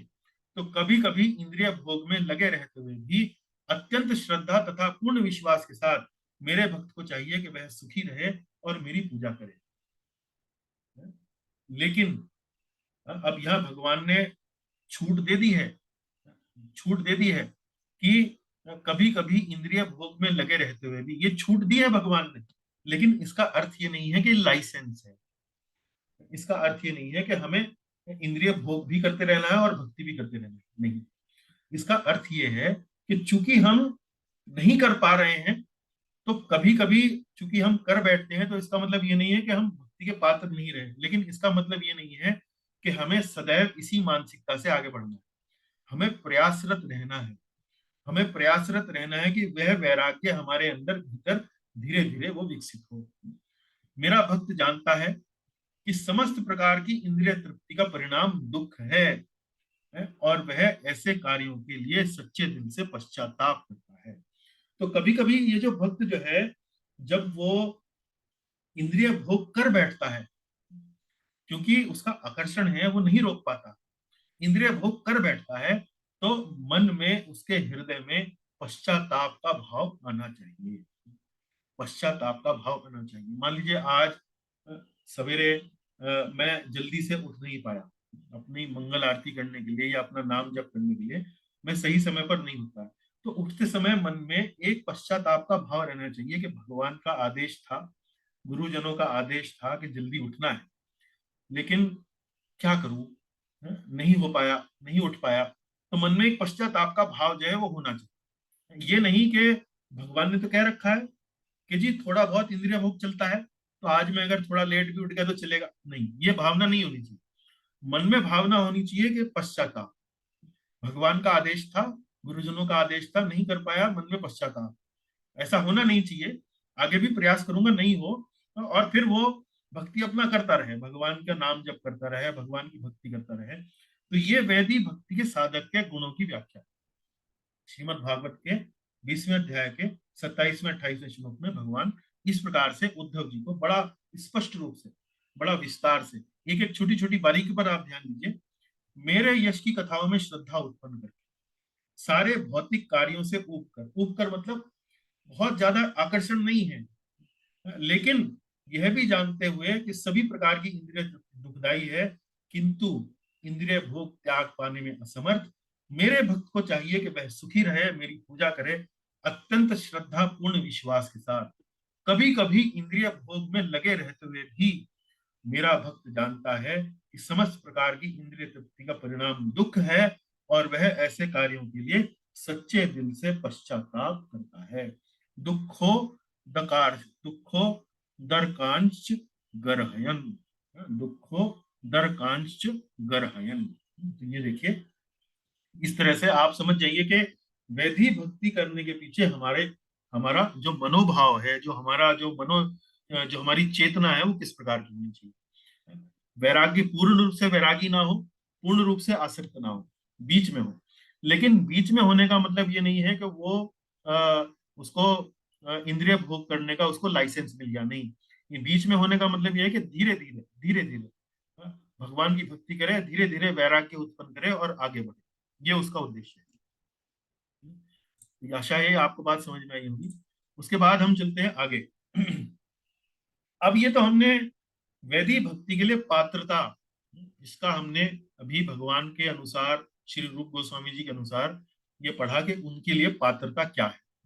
अब हम पढ़ने वाले हैं 3 प्रकार के अधिकारी हैं जो वैधि साधन भक्ति करने के लिए पात्र होते हैं। अब हम 3 प्रकार के अधिकारी जो वैधि साधन भक्ति करने के पात्र होते हैं। तो यहाँ श्लोक संख्या 6, श्लोक संख्या 6 मतलब हमने जो पूर्व की जो कक्षाएं थी उनमें फिलहाल हम श्लोक संख्या 16 पर हैं। पूर्व की कक्षाओं में हमने श्लोक संख्या 6, मैं पुस्तक खोल के आपको बताता हूं कि वो श्लोक संख्या 6 में हमने क्या बात पढ़ी। तो श्लोक संख्या 6 वास्तव में वैधि साधन भक्ति की परिभाषा है। श्लोक संख्या 6 वैधि साधन भक्ति की परिभाषा में हमने क्या पढ़ा था, कौन बता सकते हैं? वैधि साधन भक्ति की परिभाषा में हमने क्या पढ़ा? हमने क्या सूत्र बताया था कि यदि कोई परिभाषा पूछी जाए तो उसका अर्थ क्या है कि नाम में ही वास्तव में परिभाषा छुपी हुई है। तो वैधि साधन भक्ति की परिभाषा क्या है, कौन बताएंगे? देखिए आरंभ में भी हमने चर्चा करी, फिर पूछ रहा हूं जी। वैधि साधन भक्ति की परिभाषा में हमने क्या मुख्य बात पढ़ी थी? वैधि शब्द कहां से आया है? प्रभु जी, इंद्रियों द्वारा भक्ति का अभ्यास। माता जी वो साधन भक्ति की परिभाषा है। विधि विधान से आया प्रभु। हाँ, आपने वास्तव में जो उत्तर दिया, मुझे प्रसन्नता इस बात की है क्योंकि साधन भक्ति और वैधि साधन भक्ति में भी थोड़ा सा जो अंतर है वो समझ में आना चाहिए, है ना। आपने साधन भक्ति की परिभाषा बता दी, तो वैधि साधन भक्ति भी इंद्रियों द्वारा ही की जाती है जी। लेकिन किस प्रकार से की जाती है? विधि विधान। विधि विधान कहाँ लिखे हैं? ये शास्त्रों के विधि विधान और गुरु द्वारा, शास्त्रों द्वारा। ठीक है ना, अब याद रहेगा जी, है ना। ठीक है, तो विधि भक्ति शास्त्रों की शिक्षाओं से प्रेरित होती है। तो ये कहां से पढ़ी हमने? श्लोक संख्या 6 में वास्तव में वैधि साधन भक्ति की परिभाषा दी गई। तो उसमें हमने पढ़ा कि वैधि भक्ति शास्त्रों की शिक्षाओं से प्रेरित होती है। दूसरी भक्ति कौन सी है? वैधि साधन भक्ति के साथ दूसरी भक्ति कौन सी बताई थी हमने, जो शास्त्रों से प्रेरित नहीं होती? रागानुगा। रागानुगा है ना। तो इस तरह से बीच बीच में आपको स्मरण कराता रहूंगा तो आपके दिमाग में जो है ना बहुत स्पष्टता से बैठ जाएगा। तो अतः शास्त्रों में हमारी श्रद्धा तथा शास्त्रों का हमारा ज्ञान, ये दोनों एक प्रमुख कारण हैं जिनसे हमारी आध्यात्मिक प्रगति निर्धारित होती है। तो वैदिक भक्ति में मुख्य रूप से क्राइटेरिया क्या दिया गया है? शास्त्रों के विधि विधानों का पालन करना। तो जो व्यक्ति शास्त्रों के विधि विधानों का बहुत अच्छे से पालन करता है वो धीरे धीरे आगे बढ़ेगा, और जो व्यक्ति शास्त्रों के विधि विधानों का बहुत अच्छे से पालन नहीं करता है उसकी प्रगति थोड़ा कम होगी, और जो कम उससे कम करता है उसकी प्रगति और कम होगी। इस प्रकार से तो यहाँ क्या कहा गया है? दूसरी पंक्ति निधि माता जी एक बार पढ़िए, आप भी पढ़िए जरा एक बार दूसरी पंक्ति। अतः शास्त्रों में हमारी श्रद्धा तथा शास्त्रों का हमारा ज्ञान, ये दोनों एक प्रमुख कारण हैं जिनसे हमारी आध्यात्मिक प्रगति निर्धारित होती है। 2 बातें बताएंगी। शास्त्रों में हमारी श्रद्धा, शास्त्रों में हमारी श्रद्धा का क्या अर्थ है? शास्त्रों में श्रद्धा होने का अर्थ क्या है? विश्वास। विश्वास। विश्वास किस बात का? भाई जो शास्त्रों में लिखा है वो वास्तव में हमारा कल्याण करने वाला है। जी, जो शास्त्रों में लिखा है वो वास्तव में सही बात लिखी है, वो किसी की मनगढ़ंत कल्पनाएं नहीं है। आप बाहर निकल के लोगों से पूछना शुरू करें तो आपको बहुत सारे लोग ऐसे मिल जाएंगे जो कहेंगे यार ये तो बेकार की बात नहीं, तो पुरानी कहाँ दकियानूसी बातें लेके बैठ गए, छोड़ो, शास्त्र वास्त्र कौन मानता है। तो क्या ऐसा व्यक्ति शास्त्रों में श्रद्धा रखता है? यदि कोई व्यक्ति ऐसा कहता है कि ये सब दकियानूसी बातें हैं, तो पुरानी बातें हैं, तो ओल्ड फैशन्ड चीजें हैं, तो क्या ऐसे व्यक्ति की शास्त्रों में श्रद्धा है? हाँ या ना? नहीं है क्या प्रभु। कहेंगे आप? नहीं है ना। नहीं ऐसा है। व्यक्ति शास्त्रों में श्रद्धा तो नहीं रख रहा ना, लेकिन एक ऐसा व्यक्ति है जो शास्त्र को अपने माथे से लगाता है, जो शास्त्रों को अपने पूजा के स्थान पर रखता है, जो शास्त्रों की आरती करता है, जो शास्त्रों का मनन करता है, चिंतन करता है, ये व्यक्ति है जिसकी शास्त्र में श्रद्धा है। ये व्यक्ति है जिसकी शास्त्र में श्रद्धा है। केवल केवल माथे से ही नहीं लगाता, अंदर खोल के पढ़ता भी है उसको। बहुत सारे लोग हैं जो भगवत गीता को लाल कपड़े में बांध के पूजा के कमरे में रख देते हैं और फिर वो वहीं वैसी की वैसी रखी रहती है आजीवन। तो ये श्रद्धा नहीं है। पुस्तक का मतलब क्या है कि उसको पढ़े, उसको समझे, उसको मनन करे, उसको जीवन में उतारने का प्रयास करे, ये वास्तव में श्रद्धा है। शास्त्रों में हमारी श्रद्धा, ये है श्रद्धा है? और शास्त्रों का हमारा ज्ञान।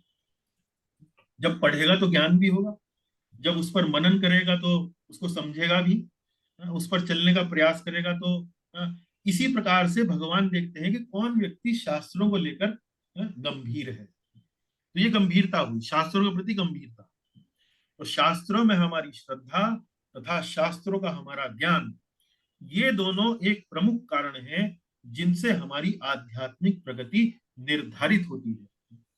तो अगर कोई व्यक्ति पूछे कि जी ये दो भक्त हैं, इनमें से कौन सा भक्त अधिक एडवांस है और कौन सा भक्त कम एडवांस है, कौन सा भक्त उन्नत है, कौन सा भक्त कम उन्नत है, कैसे बताएंगे? तो यहाँ पर रूप गोस्वामी जी क्राइटेरिया बता रहे, भाई जिसका शास्त्र में श्रद्धा है और जिसका शास्त्र में ज्ञान जो है बहुत अच्छा है, वो एडवांस्ड है।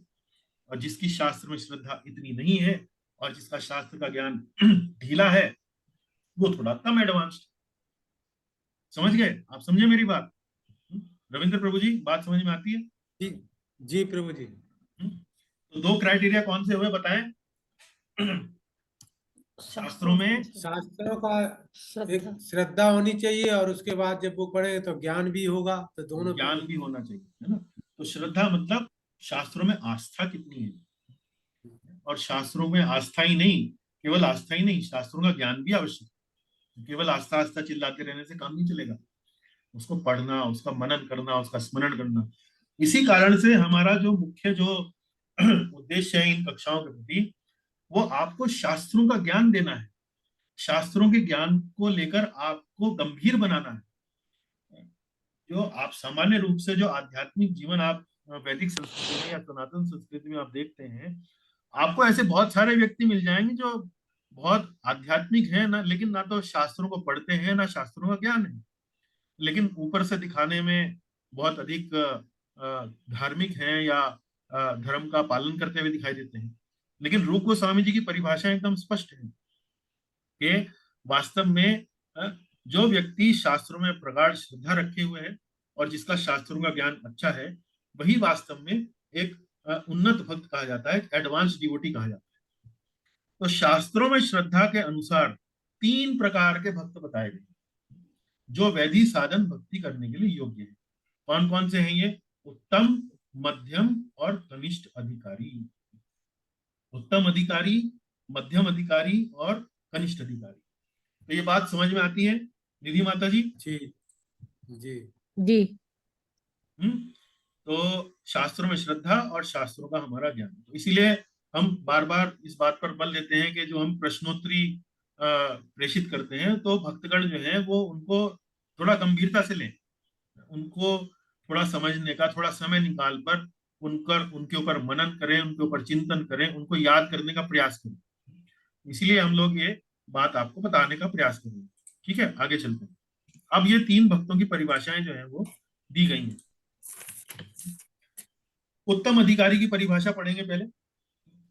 शास्त्रे युक्तो च निपुणः सर्वथा दृढ़ निश्चयः प्रौढ़ श्रद्धोधिकारी यः स भक्ता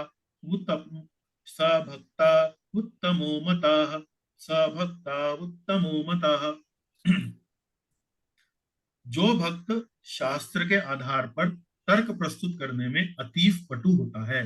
शास्त्र युक्तो च निपुणः। निपुण, निपुण शब्द का क्या अर्थ होता है रविंद्र प्रभु जी? निपुण शब्द का क्या अर्थ होता है? पारंगत। पारंगत, बहुत सुंदर, बहुत अच्छा शब्द उपयोग किया आपने, पारंगत, एक्सपर्ट, एक्सपर्ट।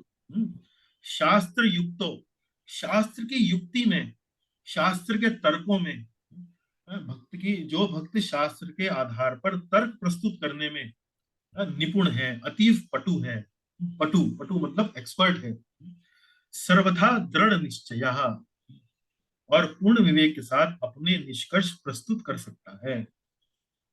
दृढ़ निश्चय, इसकी श्रद्धा कैसी है? उत्तम अधिकारी की श्रद्धा कैसी है?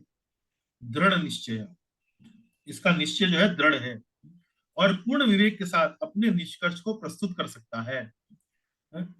प्रौढ़ श्रद्धोधि अधिकारी, प्रौढ़ श्रद्धोधिकारी, और उसकी श्रद्धा प्रौढ़। प्रौढ़ शब्द का क्या अर्थ होता है रविंद्र प्रभु? प्रौढ़ दूसरे नंबर मतलब एडल्ट, मैच्योर, परिपक्व जी। एक तो बोलते ना बालक है, तो छोटा बालक है, एक होता प्रौढ़, अरे तुम तो इतने बड़े हो गए, इतने नौजवान हो गए, एडल्ट हो गए तुम तो। प्रौढ़ श्रद्धा, तो इसकी श्रद्धा प्रौढ़ है। श्रद्धा भी अलग अलग स्तर की है, श्रद्धा छोटी सी होती है, श्रद्धा इतनी बड़ी भी होती है, श्रद्धा उससे भी बड़ी होती है, श्रद्धा प्रौढ़ भी होती है। तो बालक, किसी की श्रद्धा जो बालक के स्तर पर है, बालक को क्या, बालक की श्रद्धा कैसी होती है? बड़ी कोमल होती है। बालक को कोई व्यक्ति बहला फुसलाकर कुछ बता देता है तो वो मानने लगता है, कुछ बहला फुसलाकर कुछ बताता है तो वो मानने लगता है। क्या कोई प्रौढ़ व्यक्ति को बहला फुसला सकता है? नहीं बहला फुसला सकता। नहीं, उसकी अनुभव के साथ होती है, उसके अनुभव के साथ होती है। बोले बेवकूफ बना रहा है मेरा, कोई व्यक्ति प्रौढ़ होता है तो बेवकूफ बना रहा है, मैं जानता हूँ, मैंने ये बाल जो है धूप में सफेद नहीं करे, बोलते हैं ना कई लोग, जी जी, जो सफेद बाल वाले होते हैं, तो मैंने बाल धूप में सफेद नहीं करे, मैं वास्तव में जानता हूं, मैंने दुनिया देखी है, मैंने जीवन देखा है। तो उत्तम अधिकारी के लिए उसकी श्रद्धा गहरी होती है। ऐसा भक्त वैधि भक्ति में उत्तम भक्त के रूप में योग्य होता है। स भक्ता उत्तमो मतः। तो ये परिभाषा दी गई है उत्तम अधिकारी की। क्या क्या परिभाषाएं दी गई हैं? शास्त्र की बहुत अच्छी जानकारी होती है, शास्त्र के जो तर्क हैं बहुत विवेक के साथ, अच्छे निष्कर्ष के साथ वो प्रस्तुत कर सकते हैं, और उनकी श्रद्धा प्रौढ़ होती है, उसकी श्रद्धा गहरी होती है। ऐसा भक्त वैधि भक्ति में उत्तम भक्त के रूप में मान्य होता है। एक पंक्ति और है, ये पंक्ति जो है वेदांत सूत्र में आती है। वेदांत सूत्र में क्या पंक्ति है?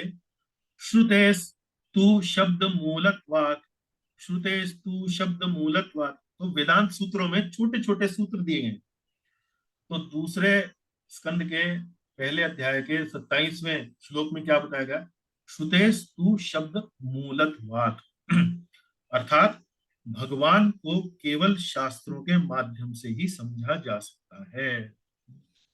आप सोच रहे हो कि भगवान को कैसे समझा जा सकता है, क्या उसकी विधि है? तो वास्तव में जब आप शास्त्रों को बहुत गहराई से, बहुत सुंदरता से जब आप इसको समझते हैं, तो वास्तव में आप भगवान को तभी समझ सकते हैं। ये कहाँ से हम पढ़ रहे हैं? वेदांत सूत्र से। तो यही बात उत्तम अधिकारी के रूप में के लिए कही गई है कि ऐसे व्यक्ति की शास्त्र में जो उसका ज्ञान है वो उसमें बहुत निपुण है, शास्त्र युक्ति में बहुत निपुण है, और उसकी श्रद्धा जो है वो प्रौढ़ है, मतलब वो परिपक्व है। आगे निधि माता जी जरा पढ़िए यहाँ से। एक उत्तम अधिकारी भक्त की भक्ति में दृढ़ता परिपक्व होती है। एक उत्तम अधिकारी भक्त की भक्ति में दृढ़ता परिपक्व होती है। शास्त्रों में श्रद्धा दृढ़ होती है, भक्ति पर अपने विचार निर्णायक रूप से प्रस्तुत कर सकता है, किंतु शुष्क चिंतन की विधियों, कोरा ज्ञानवाद में समय का अपव्यय नहीं करता। अच्छी तरह जानता है कि जीवन का चरम लक्ष्य कृष्ण की प्रेमा भक्ति प्राप्त करना है। प्रामाणिक गुरु से प्रशिक्षण पाकर विधि विधानों का कठोरता से पालन करता है।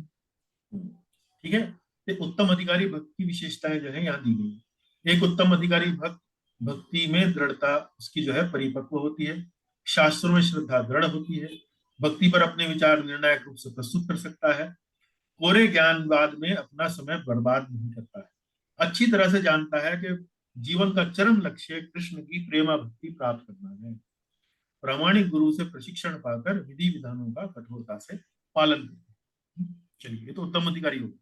अब हम आए किस पर? मध्यम अधिकारी। यह शास्त्रादीश निपुणः यह शास्त्रादिष्व निपुणः श्रद्धावान सतु मध्यमः। ये देखिए, वह भक्त जो शास्त्रों के बल पर तर्क करने में अतीव निपुण नहीं होता है। यह शब्द क्या प्रयोग किया गया है? अतीव निपुण। यह शास्त्र आदिश्व अनिपुण। अनिपुण मतलब बहुत ज्यादा निपुण नहीं होता है। श्रद्धावान सतु मध्यम, लेकिन शास्त्रों में इतना निपुण नहीं है, शास्त्रों में इतना निपुण नहीं है, लेकिन भगवान में श्रद्धा बहुत गहरी है, अपितु उसकी शास्त्रों तथा कृष्ण भक्ति में दृढ़ श्रद्धा होती है, उसे मध्यम अधिकारी कहते हैं। तो यहाँ देखिए, यहाँ अंतर समझिए। उत्तम अधिकारी की शास्त्रों में भी श्रद्धा बहुत दृढ़ है और शास्त्रों का ज्ञान भी बहुत गहरा है। मध्यम अधिकारी का शास्त्रों में ज्ञान गहरा नहीं है, लेकिन भगवान में और शास्त्रों में श्रद्धा बहुत गहरी है। अंतर समझ पाए आप? निधि माता जी, अंतर समझ पाई आप? मध्यम अधिकारी और उत्तम अधिकारी में, दोनों में अंतर आप समझ पाई? जी। तो मध्यम अधिकारी में क्या गुण नहीं होता जो उत्तम अधिकारी में होता है? इनका ज्ञान इतना, ये शास्त्रों का तर्क करने में इतने निपुण नहीं होते हैं, और वो निपुण होते हैं, वो निपुण। हाँ। श्रद्धा दोनों की गहरी, शास्त्रों में और भगवान में, कृष्ण में, दोनों की श्रद्धा गहरी, लेकिन ज्ञान उत्तम अधिकारी का बहुत गहरा है, लेकिन मध्यम अधिकारी का इतना गहरा नहीं। ज्ञान तो इसे भी है, लेकिन इतना गहरा नहीं। कभी कभी बेचारा जरा कुछ बातों को लेकर गच्चा खा जाता है। कनिष्ठ अधिकारी, कनिष्ठ अधिकारी के गुण, यो भवेत् कोमल श्रद्धः स कनिष्ठो निगदत्यते। वह भक्त जिसकी श्रद्धा कोमल है तथा शास्त्रों का ज्ञान भी बहुत थोड़ा है, कनिष्ठ अधिकारी कहलाता है। इस बेचारे के साथ ना तो शास्त्रों का ज्ञान इतना गहरा है और न ही श्रद्धा इतनी गहरी है। श्रद्धा के लिए क्या शब्द आया है? श्रद्धा कोमल है। जिसकी श्रद्धा शास्त्रों में और भगवान में कोमल है, लेकिन शास्त्रों का ज्ञान बहुत थोड़ा है। तो ज्ञान भी बहुत थोड़ा है और श्रद्धा भी कोमल है। तो ऐसा व्यक्ति कौन है? कनिष्ठ अधिकारी कहलाता है। अब यहाँ देखिए, इस चार्ट से हमने इस बात को यहाँ स्पष्ट किया है। तो देखिए, यहाँ 3 स्तर हैं: कनिष्ठ, मध्यम और उत्तम। कनिष्ठ, मध्यम और उत्तम। यहाँ श्रद्धा और यहाँ शास्त्र का ज्ञान। कनिष्ठ अधिकारी की श्रद्धा क्या है? कनिष्ठ अधिकारी की श्रद्धा क्या है? कोमल है। और कोमल श्रद्धा का मतलब क्या है? आसानी से बदला जा सकता है। मान लीजिए कोई कनिष्ठ अधिकारी है, वो किसी भौतिकतावादी व्यक्ति के संगत में पड़ गया और भौतिकतावादी व्यक्ति ने कुछ घुट्टी पिला दी, तो बेचारा दूसरे दिन जो है वो थोड़ा ढीला पड़ गया कि मुझे तो लगता है कि शायद मैं कुछ गलत कार्य कर रहा हूँ, मैं तो ठीक जगह नहीं हूँ, ठीक मार्ग पर नहीं हूँ। अब वो दूसरे धर्म के बहकावे में ही आ जाएगा। दूसरे धर्म के बहकावे में भी आ सकता है, जैसे प्रभु जी कह रहे हैं। तो उसकी श्रद्धा कोमल होती है। कोमल का मतलब ये नहीं है कि वो छोड़ के चला जाता है, लेकिन थोड़े समय के लिए वो प्रभावित हो जाता है। थोड़े समय के लिए प्रभावित हो जाता है। अगर छोड़ के चला जाएगा तो भक्ति की श्रेणी में ही नहीं रहेगा। थोड़े समय के लिए वो प्रभावित हो जाता है, ढीला पड़ जाता है, उसके ऊपर असर हो जाता है उस बात। और उसका शास्त्र का ज्ञान, कनिष्ठ का शास्त्र का ज्ञान दुर्बल, विरोधी पक्ष के तर्कों को काट नहीं पाता। अब आए मध्यम अधिकारी, इसीलिए कोमल है। अब आए मध्यम अधिकारी पर। मध्यम अधिकारी की श्रद्धा क्या है? गहरी है, आश्वस्त है, अपने आप में आश्वस्त है कि भगवान श्री कृष्ण ही मेरे जीवन का लक्ष्य है और ये शास्त्रों के माध्यम से ही मैं इस लक्ष्य को प्राप्त कर सकता हूँ। आश्वस्त है। शास्त्रों का ज्ञान क्या है? अच्छा है, अच्छा ज्ञान है, किंतु विरोधी पक्ष के तर्कों को सदैव नहीं काट पाता, हर बार नहीं काट पाता। अक्सर काट देता है, अक्सर समझा देता है, लेकिन सदैव नहीं काट पाता, क्योंकि पारंगत नहीं है। क्योंकि पारंगत नहीं। उत्तम भक्त, उत्तम अधिकारी, श्रद्धा गहरी है, स्वयं तो आश्वस्त है ही, लेकिन अन्यों को भी आश्वस्त करने की बहुत अधिक क्षमता रखता है। ये उत्तम अधिकारी। शास्त्रों का ज्ञान प्रबल है, बहुत अच्छा है, विरोधी पक्ष के तर्कों को बहुत अच्छे से काट सकता है। ये देखिए, श्रद्धा और शास्त्र ज्ञान के अनुसार कनिष्ठ, मध्यम और उत्तम अधिकारी की यहाँ परिभाषा हमने यहाँ पर एक चार्ट के माध्यम से आपको समझाएंगे। तो आज का चिंतन किस बात पर था? आज का चिंतन था, हमने वैदिक साधन भक्ति की पात्रता के बारे में चर्चा करी। वैधि साधन भक्ति की पात्रता। तो वैधि साधन भक्ति की पात्रता क्या होती है? वैधि साधन भक्ति की पात्रता है भगवान कृष्ण के प्रति आकर्षण हो, ना इस जगत से बहुत अधिक आसक्त हो, ना ही बहुत अधिक अनासक्त हो, भगवान के प्रति लेकिन आकर्षण हो, यह उसकी पात्रता है। और वैधि भक्तों में हमने किस बात पर चर्चा करी कि भाई वैधि भक्ति का मतलब क्या है? शास्त्र के नियमों के अनुसार भक्ति करना, इसको क्या बोलते हैं? वैधि साधन भक्ति। तो वैधि साधन भक्ति में भी जो भक्तगण हैं उनकी योग्यता किस बात पर निर्धारित करती है कि शास्त्रों में उनकी श्रद्धा कितनी अधिक गहरी है और शास्त्रों का ज्ञान उनका अधिक कितना गहरा है। शास्त्रों में जिसकी श्रद्धा सबसे ज्यादा गहरी, जिसका ज्ञान सबसे अधिक, वो है उत्तम भक्त। जिसकी श्रद्धा बहुत गहरी लेकिन ज्ञान उतना नहीं, वो है मध्यम अधिकारी। जिसकी श्रद्धा भी कोमल और जिसका ज्ञान भी दुर्बल, वो कौन है? वो है कनिष्ठ अधिकारी। तो भक्ति की पात्रता को लेकर आज हमने ये चर्चा यहाँ इस विषय में, इस अध्याय में, अध्याय 3 में हमने ये करी। इसी के साथ हम आज की इस कक्षा को विश्राम देंगे। भक्ति साम्राज्य सिंधु की जय, शिला प्रभुपाद जी की जय। कोई प्रश्न हो, कोई टिप्पणी हो तो हम यहाँ पर चर्चा कर सकते हैं। आशा है ये सत्र आपके लिए लाभदायक रहा होगा। तो प्रश्न हो तो आप पूछ सकते हैं जी।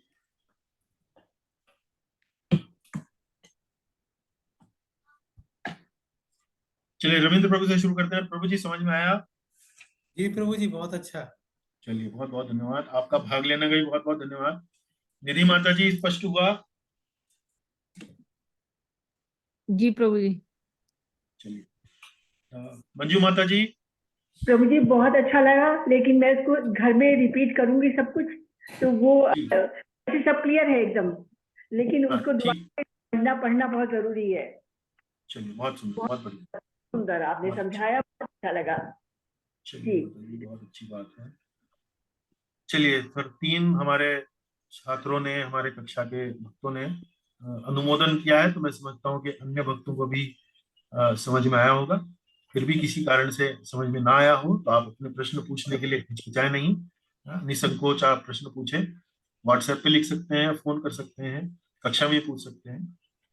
तो यदि अभी कोई अन्य प्रश्न नहीं है तो हम कक्षा को विश्राम देते हैं। अगली कक्षा के विषय में अगली कक्षा 23 अक्टूबर की है ना, 23 अक्टूबर को तो हम शायद यहीं पर हैं, तो कक्षा जो है वो आयोजित कर सकते हैं। धन्यवाद गुरु जी। चलिए करतार प्रभु जी बहुत बहुत धन्यवाद, आप कक्षा में आए, आपने भाग लिया, तो इसके लिए बहुत बहुत धन्यवाद। चलिए हरे कृष्ण। सैटरडे को तो होगी क्लास सर? सैटरडे को होगी जी, संडे को भी अंग्रेजी वाली भी होगी, और अगले वेडनेसडे को चूंकि हम यात्रा पर थोड़े 1 हफ्ते के लिए जाने का हमारा प्लान है, तो मुझे ये ध्यान नहीं कि हमने 23 की टिकट करा रखी है कि 24 की करा रखी है। अगर 23 ही करा रखी होगी तो संभवतः कक्षा स्थगित करनी पड़ेगी, नहीं तो कक्षा होगी जी, मैं आपको बता दूंगा। हरे कृष्णा प्रभु जी। हरे कृष्णा जी बाबा। हरे कृष्णा प्रभु जी। हरे कृष्णा सुभद्रा माता जी। हरे कृष्णा। हरे कृष्णा जी, आप सभी भक्तों का बहुत बहुत धन्यवाद। हरे कृष्णा प्रभु जी। हरे कृष्णा प्रभु जी।